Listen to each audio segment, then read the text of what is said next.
Hello, BookTube. This is Jack, the Rambling Raconteur. I'm here with the Top 10 Nonfiction Books tag, originally created by Lukash over at Totally Pretentious. I'll include the link below. I saw this Tuesday.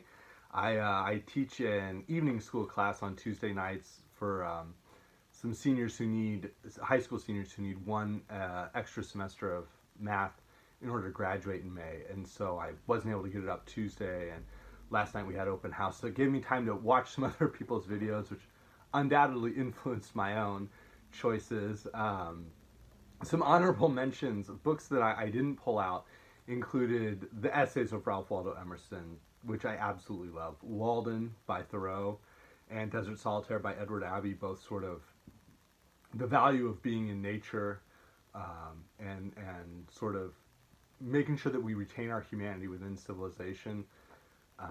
The Meditations of Marcus Aurelius, which I'll frequently read about 1 to 3 pages a night when the school year starts, and sort of work through the meditations that way rather than reading it all through at once. So those were some that I really thought about, and these I pulled out I think are just a little bit more valuable for me.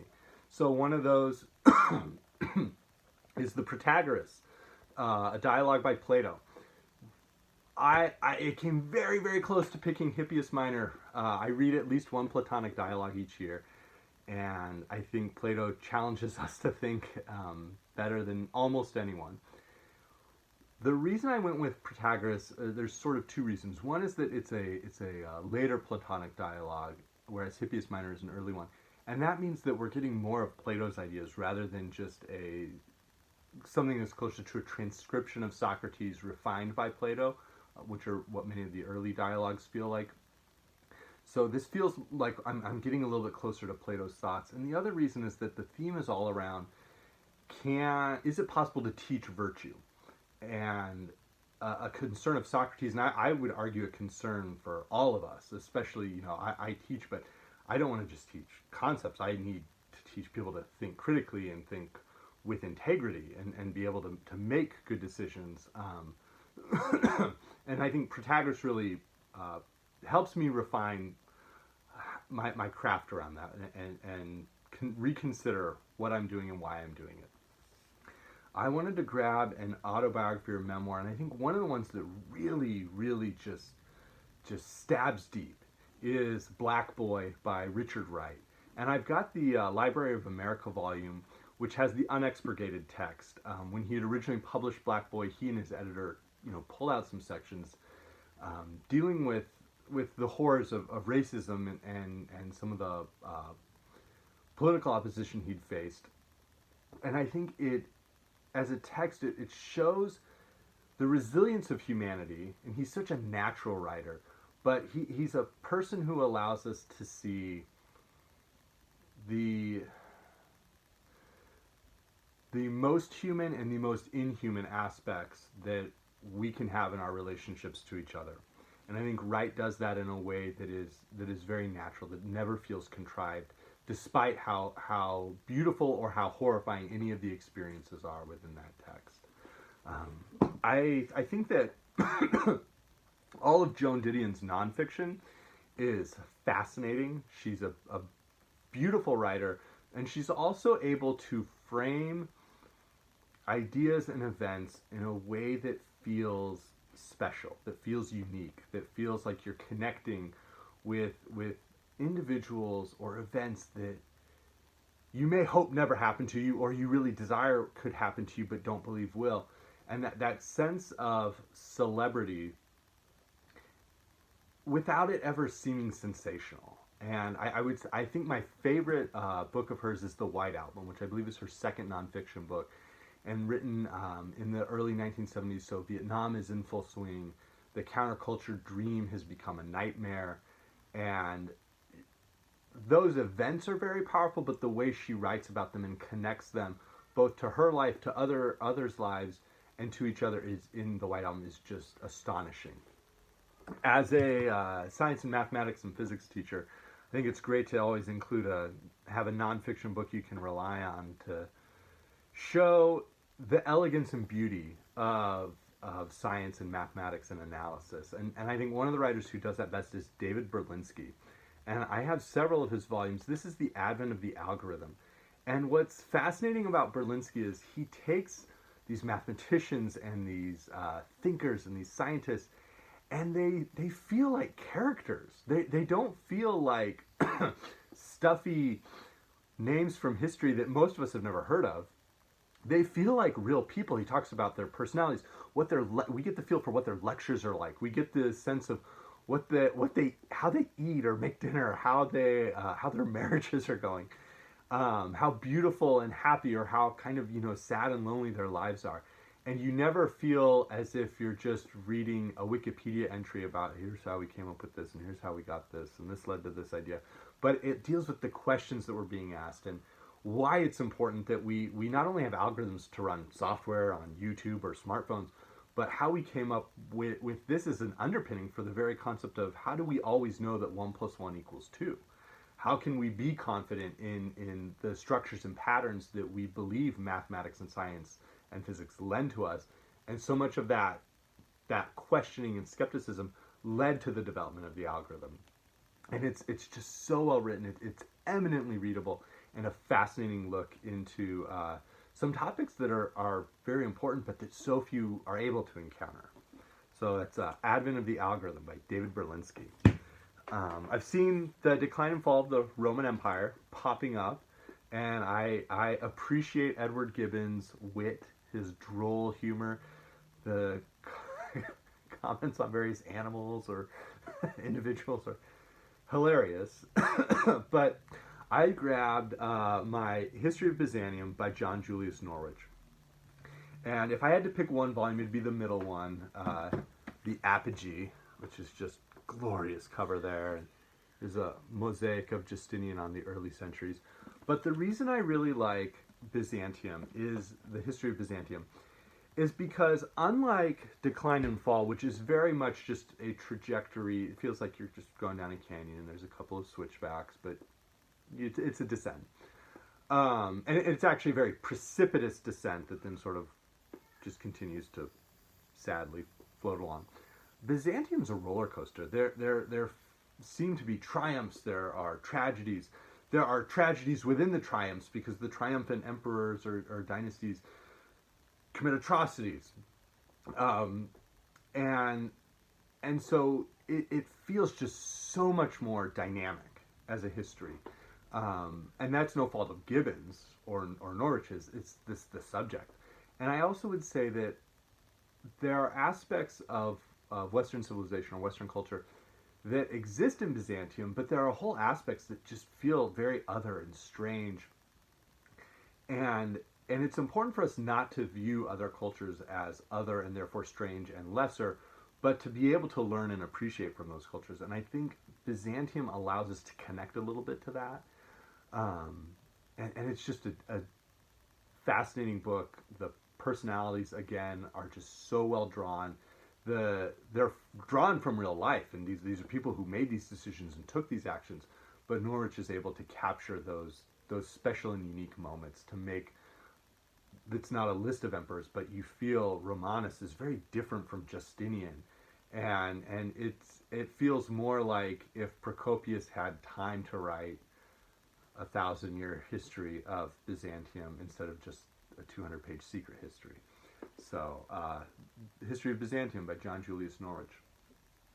If my favorite, or I should say the most impactful memoir is Black Boy by Richard Wright. My single favorite biography is The Life of Johnson by James Boswell. And I recently had finished reading all of Boswell's London Journal. I had read passages before. But The Life of Johnson is a really fascinating book. I said in my other video that Boswell's not a kind person or a good person. He's a reprobate, and that's putting it kindly. But he has an astonishing memory, and his memory is trained to remember things in the funniest possible setting. And so the conversations between Johnson and Garrick and Sheridan and Boswell and political personalities, different hosts or hostesses that Johnson was with, Johnson is, like Plato, one of those people who believes that conversation can make us better. We can learn from each other. And Johnson, of course, feels that people should learn from him. Boswell, as a disciple, self-aggrandizing disciple, but disciple, believes that we should learn from Johnson. And if we're willing to dip into it enough, I think we do. And I don't have my full copy of it here with me, but I've got the Viking Portable, Johnson and Boswell, which has a very generous selection from that biography. I love the Viking Portables. They did a series of anthologies that start, and you have the Greek reader, and then the Roman reader, medieval reader, Renaissance reader, Elizabethan reader, Age of Reason, Romantic, Victorian reader. I wanted to pick just one, and I wanted to pick one that was 95% nonfiction, and I grabbed the Renaissance reader. You can see the lovely Art Deco Renaissance dress cover there. And these are about 700 pages. And they're divided up into sections. This one has, the New World and voyages to the New World and the discovery and what that means. It has an Age of Gold, in which people are bragging, writers of the Renaissance are bragging about, this is the best time. We've made all these advances in exploration, in finance, in architecture, in art, in astrology, in alchemy. And there's a sense of joy and life and vitality in the different selections here. There are selections from Machiavelli's discourses on the early Roman Republic. There are sections about religion and about, that leading up to the Protestant Reformation that's coming. There's sections on art and architecture. There's a little bit of poetry, a little bit of narrative, but so much of it really is nonfiction, and it just seems to explode from the page. The writers who are selected, they're all primary sources, and so the writers who are selected just let you see why the Renaissance can be so special. When I had finished reading it before I was able to go to Italy, and so when I was walking through Florence, I just felt like you could understand what made that many people talking to each other, that many people sharing ideas and learning from each other so special.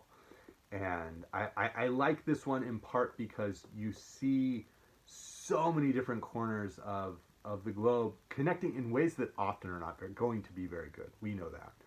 But there's almost this level of opportunity that just unleashes. And it's really fascinating. I wanted to grab a book. I was trying to think of one of the books of criticism that I really turn to again and again and again. And I ended up grabbing Harold Bloom's Where Shall Wisdom Be Found? And I would say Harold Bloom and I have incompatible worldviews. We would disagree on many things. But like Plato or the Samuel Johnson or so many of the other writers that I'm sharing, I'm not going to agree with everything they write. But what I love about this particular book is that it sharpens my mind. I think it's important to read books that we don't necessarily agree with, in part to understand why we disagree, to refine our thinking, to refine our ideas, to have a mental sparring partner. And when I read Where Shall Wisdom Be Found, I feel like I can be in a mental conversation, fencing with Bloom or with the writers he's talking about. I don't look necessarily to Homer for wisdom. I don't necessarily look to Freud or Friedrich Nietzsche for wisdom. I do to some of the other writers he talks about in here, but I don't necessarily look to those writers for wisdom. But I need to understand why I disagree, why I feel that way, what values or priorities I have that are different that allow me to look elsewhere or to read that text and then disagree. And I think that that's one of the books that helps me really feel like I'm sharpening my mind and sharpening my own integrity and character. I know we're not including religious texts. I'm choosing to include the Mencius because I view it more as a philosophical text. And I think it's really about the application of Confucian ideals in life, in positions of power, and working with others, and understanding that, as Confucius had written, don't worry about that others aren't seeing what you're doing that is good and celebrating it, but worry that you're missing out on what they're doing that is good and celebrating that. And Mencius takes some of those concepts and then just applies it everywhere. he really, but he also digs deeper into, in order to apply it, he digs deeper into where do these noble ideals or these desires spring from? What are the aspects of the human psyche, the heart, that allow us to generate virtue and good decisions and good choice and benevolence towards others? And it's a text that I find really helps me always sort of refocus on the vision I need to have for all of my choices, all of my actions. My number one, I don't know if I've seen this pop up on anybody's videos yet, but my number one is the essays of Michel de Montaigne. I think he's the single thinker that not only sharpens me, but that I find myself agreeing with. I think there are aspects of, I would almost classify Montaigne along with some of those other Renaissance thinkers or early Enlightenment figures as spiritual humanists. And I think that Montaigne's sensibilities are always directed towards,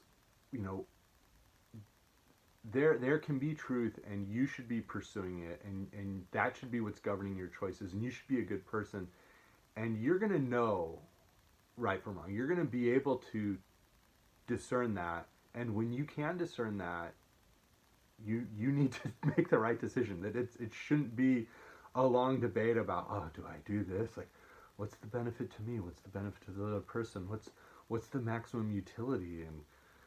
And there are right things to do and there are wrong things to do. Those who have power need to help those who do not. And the power of a name is nothing compared to the power of truth or the power of goodness. And so his essays just continually feel like, if Bloom and some of these other texts are texts that I spar with and fence with, Montaigne is the writer that I go on marathon trains with and just can run 10 miles a day with and feel like he's always pushing me to advance a little bit. So that's my number one. And I'll be back soon. I finished reading a book earlier this week, so I'll have a video up about that later. But this was the top 10 nonfiction tag. Thank you.